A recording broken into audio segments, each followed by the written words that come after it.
"They're going to drown," Judge Beck commented, the amusement in his voice making it quite clear that although he did believe that his two children were going to wind up in the river, they were hardly going to drown. We were sitting outside under the gazebo, iced tea in hand, as we watched Madison, Henry, Sean, and Chelsea work on their entry for this year's Locust Point Regatta.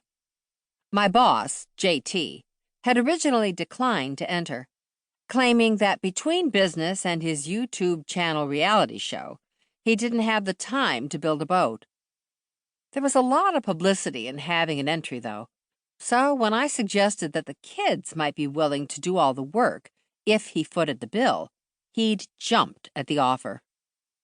Boats could be created using scrap parts taken from actual boats, but couldn't have more than $300 worth of materials in them. This made the race one huge comedy show, complete with the frantic bailing of water and contestants swimming for shore as their vessels sank. It was part of our town's 4th of July weekend celebration, and had always been a much-anticipated annual event, along with the parade, the concert in the park, and fireworks.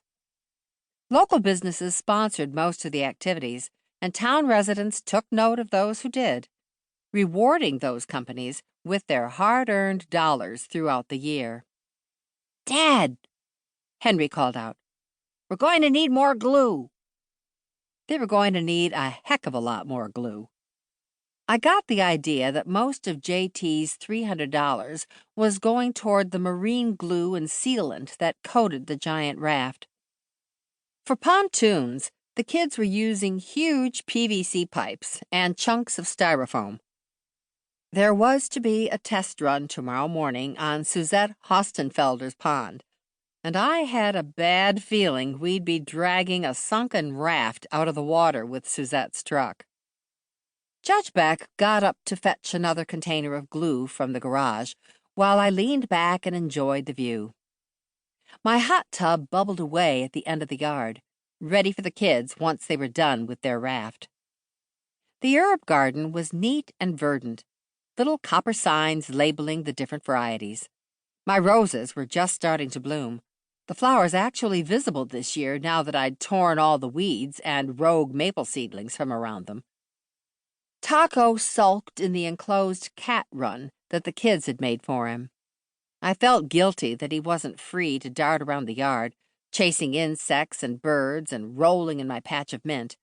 But after Mr. Peters' death nearly 2 months ago, I hadn't wanted to risk him getting killed himself, either by a sword-wielding murderer or a car. I felt the cat run was a good compromise to keeping him in the house all of the time, but Taco didn't agree. Madison and Chelsea came to join me in the gazebo, both girls splattered with paint. They'd been in charge of beautifying the raft and announcing JT's sponsorship. Thus, the whole thing was a day-glow shade of pink, with Pearson Investigative and Recovery Services in black on the sides.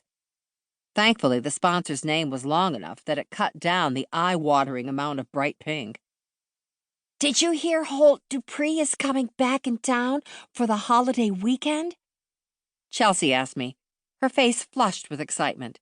"He's going to be in the parade and help MC the regatta." "Wasn't he signed on to the Falcons?" I asked. "I thought he'd be at training camp or something already." Holt Dupree was our very own homegrown celebrity. He'd propelled our local high school football team to state 4 years in a row, starting varsity his freshman year.